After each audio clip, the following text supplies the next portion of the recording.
The needle fell from Tyler's lifeless fingers at 2:18 a.m. on a Tuesday that changed everything. Cynthia Gabriel had found her 17-year-old son cold on his bedroom floor, his lips already blue, the same lips that once whispered, "I love you, Mom," now forever silent. That was 8 years ago.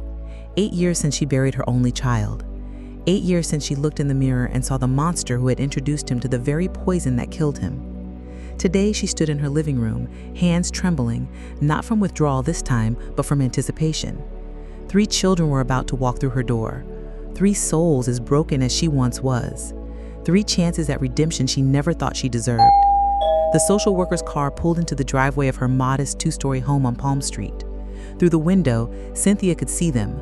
A teenage boy slouched in the back seat, his arms crossed in defiance. A 10-year-old girl clutching a stuffed rabbit, and a 6-year-old boy whose wide eyes darted nervously between the house and his siblings. Jordan, Mia, and Leo Castellanos. Their files told stories of neglect, abandonment, and promises broken so many times that trust had become a foreign concept. Just like Tyler had been before the drugs took him, just like she had been before Grace found her in a county jail cell. The doorbell rang, and Cynthia's heart hammered against her ribs. This was it, her second chance, their first real chance. She opened the door to find Jordan staring at her with eyes that held too much pain for 15 years of life. He looked so much like Tyler, the same dark hair, the same defensive posture, the same walls built so high that love seemed impossible to reach. "Hello," Cynthia said softly, her voice steady despite the storm in her chest. "Welcome home." The silence in Cynthia's living room was deafening. Jordan sat on the edge of the couch like he was ready to bolt at any moment, his backpack clutched in his lap like armor. Mia had positioned herself in the corner chair, her stuffed rabbit, which Cynthia learned was named Patches, serving as a barrier between her and this new world. Leo, the youngest, had found refuge behind his brother, peering out occasionally to study this woman who claimed she wanted them. "I know this is scary," Cynthia said, settling into her own chair across from them. She kept her voice low, the way she'd learned to speak to wounded animals during her volunteer work at the shelter. "You don't know me, and I don't really know you yet, but I want to learn. When do we meet the real family?" Jordan's voice cut through her gentle words like a blade. "The people who actually want us." The question hit Cynthia harder than she expected. She saw the social worker, Miss Simon, shift uncomfortably on the couch. "Jordan," Miss Simon started, but Cynthia held up a gentle hand. "It's okay," Cynthia said, her eyes never leaving Jordan's. "I understand why you'd ask that. You've been disappointed before. All of you have." She looked at each child in turn. "But I'm not going anywhere. This isn't temporary. This is your home now, for as long as you want it to be." Jordan laughed, but there was no humor in it. "That's what they all say." "Who's they?" Cynthia asked quietly. "Everyone who's supposed to care. Foster families, our mom, everyone who says they love us until it gets hard." Cynthia felt her heart breaking for this boy who was so much like Tyler, protecting his pain with anger, building walls to avoid the devastation of another abandonment. "Your mom," Cynthia said carefully, she's getting better," Jordan interrupted fiercely. "She calls me, she's clean now, she's going to come get us soon." The hope in his voice was both beautiful and heartbreaking. Cynthia glanced at Miss Simon, who gave an almost imperceptible shake of her head. The mother's rights had been terminated. The calls Jordan mentioned were against court orders. "That's wonderful that she calls," Cynthia said. "You must miss her very much." For the first time, Jordan's armor cracked. His eyes filled with tears, he quickly blinked away. "She promised," he whispered. "She promised we'd be a family again." Little Leo finally spoke up, his voice barely audible. "Are you going to hurt us, like the last place did?" The question hung in the air like smoke. Cynthia felt her throat tighten. She wanted to rush to this little boy, to hold him and promise him safety, but she knew sudden movements might scare him more. "No, sweetheart," she said instead.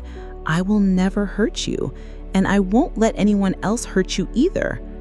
That's what Mrs. Peters said before she locked Leo in the basement. Cynthia's hands clenched in her lap.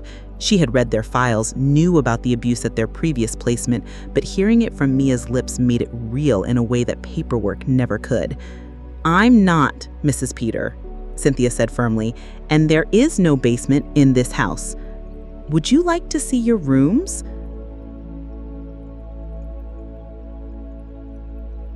Three weeks into their new life, Cynthia found Jordan on the back porch at midnight, staring at the stars with the same lost expression Tyler used to wear. The similarity was so striking it took her breath away. The same angular jawline, the same way of holding his shoulders when the world felt too heavy, the same habit of running his fingers through his hair when he was thinking too hard about things that couldn't be fixed. "Couldn't sleep?" she asked softly, settling into the chair beside him. Jordan startled slightly, then relaxed when he saw it was just her. "The quiet's too loud," he said, which made perfect sense to Cynthia. She had spent years in chaos, the chaos of addiction, of desperation, of survival. Peace could feel unsettling when you weren't used to it. "I know what you mean," she said. "When I first got clean, I used to turn on 3 different TVs just to drown out the silence." Jordan looked at her then, really looked at her, perhaps for the first time since he'd arrived. "You were an addict?" "For 12 years, Cynthia said simply. "Lost everything that mattered, including my son." The words hung between them in the cool night air. She had never said it out loud before, not like that, not with such stark honesty. "How did he die?" Jordan asked, his voice barely above a whisper. "The same thing that was killing me, heroin. He was 17. Jordan was quiet for a long time. When he finally spoke, his voice was thick with emotion. "My mom, she chose the drugs over us every single time. I chose drugs over Tyler every single time too, until I couldn't choose anymore, until I lost everything and found myself in a jail cell, and a chaplain named Father Francis asked me one question that changed my life." "What did he ask?" "He asked if I was tired of running from love." Jordan wiped his eyes with the back of his hand. "What did you tell him?" "I told him I was tired of everything, and he said that was the perfect place to start over." They sat in comfortable silence for a while, listening to the crickets and the distant sound of traffic on the main road. "She calls me every few days," Jordan said suddenly. "My mom, she says she's got a job now, a new apartment. She says when she gets the lawyer, she's going to get us back." Cynthia's heart ached for this boy who was clinging to hope like a life raft. "What do you think about that?" "I think," Jordan's voice broke, "I think I want to believe her so badly that I'm probably going to get hurt again. Wanting to love your mom doesn't make you stupid, Jordan. It makes you human. But what if she disappoints me again?" Cynthia reached over and gently touched his hand. To her surprise, he didn't cool away. "Then you'll hurt, and I'll be here while you hurt. And when you're ready, we'll figure out what comes next." "Why?" Jordan asked, looking at her with Tyler's eyes. "Why would you stay? You don't even know us." "Because somebody stayed with me when I didn't deserve it. And because," Cynthia paused, surprised by the truth that wanted to come out, "because when I look at you, I see my son. Not in a way that replaces you or makes you responsible for my grief, but in a way that reminds me that love doesn't end just because people die. It finds new places to grow." For the first time since he'd arrived, Jordan smiled. It was small, tentative, but real. "Cynthia? Yeah? Thanks for not giving up on us yet." "I'm not going to, Jordan. Not ever." The call came at 7:43 a.m. on a Thursday that shattered Cynthia's world for the second time. "Miss Gabriel, this is Detective Sarah Isaac with Child Protective Services. We need to speak with you immediately regarding allegations of abuse in your home." Cynthia's coffee mug slipped from her fingers, crashing to the kitchen floor in a spray of ceramic and brown liquid. "I'm sorry, what?" "Jordan Castellanos has filed a formal complaint alleging physical and emotional abuse. We're on our way to remove the children from your home pending investigation." The phone felt heavy in Cynthia's hand. The kitchen seemed to tilt sideways. There must be some mistake. Jordan would never. But even as she said the words, she remembered the phone call from the night before. Jordan had been whispering into his cell phone in the hallway, and when she'd asked who he was talking to, he'd said it was nobody and quickly hung up. "Ma'am, are you there?" "Yes," Cynthia managed. "I'm here." The children will need to pack their belongings. We'll be there in 20 minutes. 20 minutes. 20 minutes to watch her second chance at motherhood evaporate. 20 minutes to see 3 children who had just started feeling safe get torn away again. She found Jordan in the living room helping Leo with his morning cartoon. He looked up at her, and something in his eyes was different. Guilty. Desperate. Afraid. "Jordan," she said quietly, her voice somehow steady despite the earthquake in her chest. "We need to talk." He must have heard something in her tone because he immediately went rigid. "I didn't do anything wrong." "The police are coming, honey. They said you told them I hurt you." Mia looked up from her cereal, confusion written across her face. "What? Miss Cynthia never hurt anybody." Jordan's jaw tightened. "You don't know her like I do." "Jordan, look at me," Cynthia said, kneeling in front of him. "Look at me and tell me what I did to hurt you." For a moment, she saw the truth in his eyes, the guilt, the regret, the desperate love for a mother who had abandoned him. But then his face hardened again. You hit me," he said, the life falling from his lips like poison. "And you said things, mean things about my mom." "When?" Cynthia asked quietly. "When did I hit you?" Jordan's eyes darted around the room. "Last night, after dinner." "Jordan," Leo said, his 6-year-old voice trembling, "that didn't happen. We were all watching movies together after dinner, remember? You made popcorn." "Shut up, Leo," Jordan snapped, and little Leo burst into tears. The sound of car doors slamming outside made them all freeze. Through the window, Cynthia could see Detective Isaac and 2 uniformed officers walking up the front path. "Why?" she whispered, looking at Jordan with broken eyes. "Why would you do this?" For just a second, Jordan's mask slipped. She saw the scared little boy beneath the lies, the child who was so desperate to return to his mother that he was willing to destroy the one person who had actually chosen to love him. "Because she's coming for us," he whispered. "My mom is coming, and we need to be ready." The doorbell rang, and Cynthia's heart shattered completely. As Detective Isaac read her rights and the officers began supervising the children's packing, Cynthia caught Jordan's eye one more time. Instead of anger, she felt only profound sadness. "I forgive you," she mouthed silently. Jordan turned away, but not before she saw the tears streaming down his face. The family court hearing 6 weeks later felt like a trial for Cynthia's very soul. She sat at the defendant's table with her court-appointed attorney, watching Jordan take the witness stand. He looked smaller somehow, younger in his ill-fitting button-down shirt and tie. His eyes had dark circles under them, and she wondered if he'd been sleeping any better than she had. The children had been placed in emergency care during the investigation. Cynthia had seen them only once, during a supervised visit that felt more like torture than reunion. Mia had cried the entire time. Leo had asked repeatedly when they were coming home, and Jordan had sat silent in the corner, refusing to look at her. "Jordan," the prosecutor began, "can you tell the court about the night of March 15th when the defendant allegedly struck you?"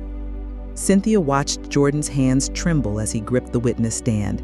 His eyes darted once to the gallery, where she suddenly noticed a woman in the back row, thin, hollow-cheeked, with Jordan's dark eyes and the telltale signs of recent drug use.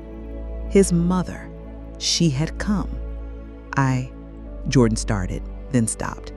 His voice was barely audible. "I can't remember exactly." "You filed a report claiming Miss Gabriel hit you and verbally abused you. Are you saying that didn't happen?" Jordan's eyes found Cynthia's across the courtroom. In them, she saw a war being fought between truth and desperate hope, between integrity and the overwhelming need to be loved by the one person who was supposed to love him unconditionally. "Jordan," the judge said gently, "you need to answer the question." "She didn't hit me," Jordan whispered. The courtroom erupted. The prosecutor demanded a recess. Jordan's mother stood up in the back, her face flushed with anger. But Cynthia only heard Jordan's voice, finally telling the truth. "She never hit me," Jordan said louder now, looking directly at his mother. She never said mean things about you, Mom. She only said she hoped you were getting better because she knew I missed you." "Jordan, what are you doing?" his mother called out, her voice sharp with desperation. "I'm telling the truth," Jordan said, tears streaming down his face. "I lied because you said if I got us out of there, if I made them send us back to the system, you could get us back faster. You said the lawyer told you it would be easier if we weren't in a permanent placement." The judge banged her gavel as Jordan's mother tried to approach the witness stand, only to be stopped by the bailiff. "You promised," Jordan continued, his voice breaking.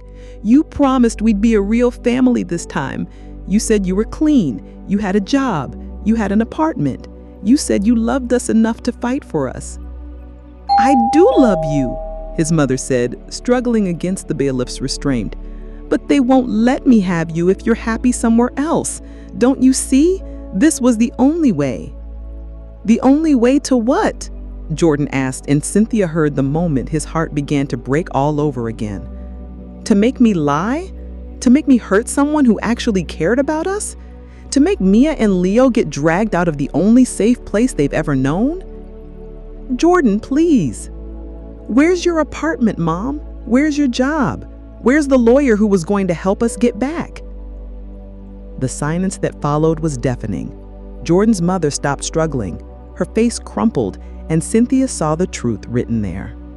There was no apartment, no job, no lawyer. There was only the same empty promises that had been breaking Jordan's heart for years.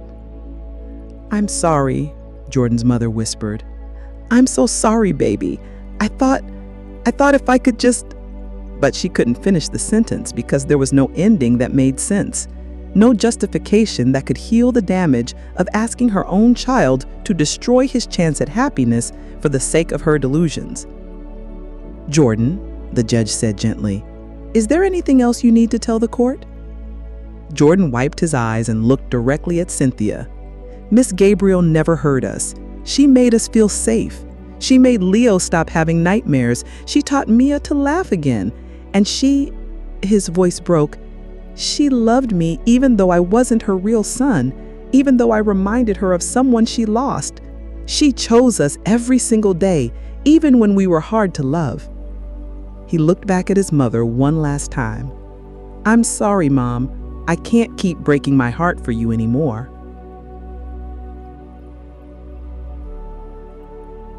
By the time the court officers went to find Jordan's mother after the hearing, she was already gone.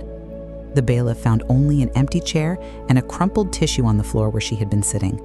No note, no goodbye, no explanation beyond the familiar pattern of promises broken and love abandoned when the reality became too difficult to face. Jordan sat in the hallway outside the courtroom, still in his too big suit, staring at the spot where his mother had disappeared, as if he could will her back into existence. Cynthia approached slowly, unsure if he would want her comfort after what had happened between them. "Jordan?" He looked up at her with eyes so full of pain it was almost unbearable to witness. "She left," he said simply. "She left me again." "I'm sorry," Cynthia said, settling beside him on the hard wooden bench. "I'm so sorry, honey. I lied for her. I hurt you, I hurt Mia and Leo. I destroyed everything good in my life, and she just left." The weight of his betrayal and his abandonment seemed to press down on his 15-year-old shoulders until Cynthia thought he might collapse under it. She wanted to hold him, to tell him everything would be okay, but she knew he needed to feel this pain fully before he could begin to heal from it. "She's sick, Jordan," Cynthia said quietly. "Her addiction, her inability to put you kids first, it's the sickness. It doesn't mean she doesn't love you, but it does mean she can't love you the way you deserve to be loved right now." "How many times," Jordan asked, his voice barely audible, "how many times am I going to let her break my heart?" "I don't know," Cynthia answered honestly. "Maybe this was the last time, maybe it wasn't, but I know you can't build your life around waiting for her to become the mother you need." Jordan was quiet for a long time. Down the hall, they could hear the sounds of other families dealing with their own crises. Crying children, raised voices, the shuffle of papers that determine the fate of broken families. "Do you hate me?" Jordan asked suddenly. Cynthia turned to look at him fully. "For lying about me?" "For everything. For not trusting you, for choosing her over you guys, for being such a screwed up kid that nobody should have to deal with." "Jordan, look at me," Cynthia said firmly. When he met her eyes, she continued, "I don't hate you. I never hated you, not even when they were handcuffing me in my own kitchen. I was heartbroken, but I wasn't angry. Why not? Because I understood. You weren't trying to hurt me, Jordan. You were trying to save your family, the family you thought you were supposed to have. But I did hurt you," Jordan said, fresh tears starting to fall. "I hurt everyone." "Yes, you did. And that's going to be something you have to live with and learn from. But hurting people doesn't make you unforgivable, especially when you're brave enough to tell the truth and try to make things right." "What if I can't make things right?"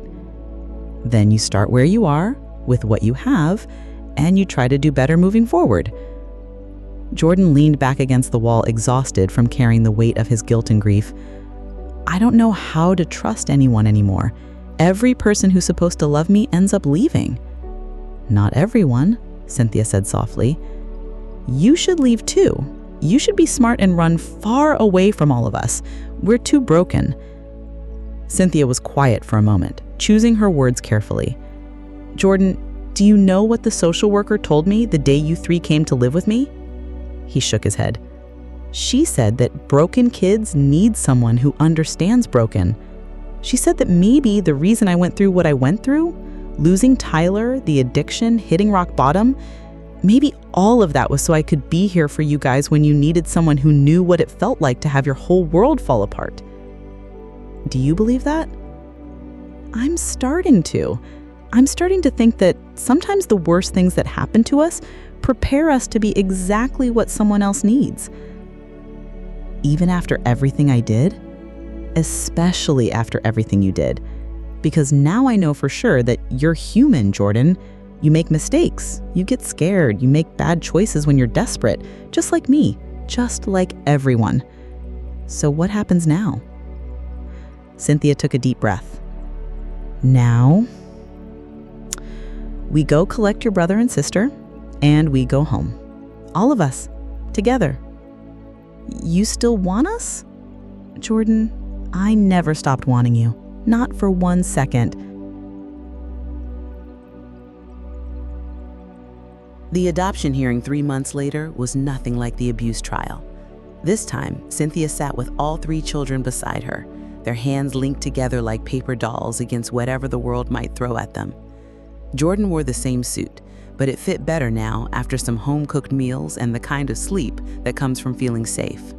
Mia had started talking again, not just answering questions, but actually initiating conversations, telling stories about school, asking for help with homework. She still carried patches everywhere, but now the stuffed rabbit seemed less like armor and more like a comfort. Leo had stopped having nightmares 2 weeks after they came home from the court battle. He'd started calling Cynthia Miss Cynthia Mom, a title that made her heart sing every time she heard it. But it was Jordan who had changed the most. The boy who had sat on the witness stand and destroyed his own life for a promise that turned out to be a lie was now the same boy who made breakfast every morning for his siblings, who helped Mia with her reading, who taught Leo to ride the bike Cynthia had bought him for his 7th birthday. Miss Gabriel, the judge said, the same judge who had presided over Jordan's recantation, "Before I make this adoption official, I want to ask you something." "Yes, Your Honor." These children have been through significant trauma. They've experienced neglect, abuse, abandonment, and the kind of instability that can leave lasting scars. Are you prepared for the reality that healing isn't linear, that there may be setbacks, difficult days, moments when love doesn't feel like enough? Cynthia looked at each of her children, because that's what they were now, hers and she was theirs, and felt a peace she hadn't experienced since Tyler was small. "Your Honor, I'm not prepared because I think it's going to be easy. I'm prepared because I know it's going to be worth it. These kids have taught me that love isn't about being perfect. It's about showing up, especially when it's hard." "Jordan," the judge said, turning to him, You've had to make some difficult choices lately. Do you want Miss Gabriel to be your mother?" Jordan stood up, which surprised everyone. He looked at Cynthia with eyes that were clear and sure. "Your Honor, she's already my mom. She chose us when we were unlovable. She forgave me when I didn't deserve it. She stayed when anyone else would have given up." His voice grew stronger. "I don't need a paper to make her my mom, but I want one so the whole world knows that we belong to each other." Cynthia felt tears streaming down her face. In the gallery, she could see Miss Simon, the social worker, wiping her own eyes. "Mia, Leo, how do you feel about being adopted by Miss Gabriel?" "She's the best mom in the world," Leo declared with the confidence only a 7-year-old could possess. "She makes the best grilled cheese sandwiches, and she doesn't get mad when I have bad dreams, and she lets us pick the movie on Friday nights." Mia stood up too, still holding patches but looking directly at the judge. "She taught me that families aren't just people who share blood. She taught me that sometimes the people who choose you are the ones who love you best." The judge smiled, the first genuine smile Cynthia had seen from her in 2 court appearances. "Well then, by the power vested in me by the state, I hereby grant this petition for adoption. Miss Gabriel, congratulations. Jordan, Mia, and Leo, you now have a new mother and a new last name if you choose to take it." "We choose," all 3 children said in unison, and the courtroom erupted in applause. But Cynthia barely heard it. All she could hear was Jordan whispering, "Thank you for not giving up on us, Mom." Mom. He called her Mom. 8 years after she buried her son, Cynthia Gabriel had become a mother again. Not because she had given birth, but because she had chosen love over fear, forgiveness over bitterness, hope over despair. And 3 children who had spent their lives being abandoned had finally found their forever home. One year later, Cynthia stood in the same kitchen where she had received the call that nearly destroyed everything, but now it was filled with the sounds of home. Jordan was at the stove making pancakes for Sunday breakfast, wearing the world's best big brother apron Mia had given him for his 16th birthday. His movements were confident, comfortable, the movements of someone who belonged. Mia sat at the kitchen table helping Leo with a puzzle, their heads bent together in concentration. She still had patches, but the stuffed rabbit now shared space with homework assignments, art projects, and the kinds of mementos that accumulate when children feel safe enough to keep things. Leo was chattering about his upcoming school play where he would be playing a tree, the most important tree in the whole forest, Mom, and planning his costume with the seriousness of a Broadway director. Mom. They all called her Mom now, easily and naturally, as if there had never been a time when they hadn't been family. "Mom," Jordan called from the stove, "the pancakes are ready, and I made extra because I know Leo's gonna want seconds." "I want thirds," Leo declared, making everyone laugh. As they gathered around the table for breakfast, Cynthia looked at each of her children, really looked at them. Jordan's face had filled out, losing the gaunt desperation that had marked it when he first arrived. His smile came easily now, and when it did, she could see echoes of Tyler, but also something uniquely Jordan, a gentleness that spoke of hard-won wisdom and a strength that came from choosing love even after being betrayed by it. Mia had started painting, watercolors mostly, soft landscapes that seemed to reflect the peace she had found in this house. Her teacher said she had a gift, but Cynthia thought her real gift was simpler than that. She had learned to trust that tomorrow would be safe enough to plan for. And Leo? Leo had bloomed into the 7-year-old he was always meant to be.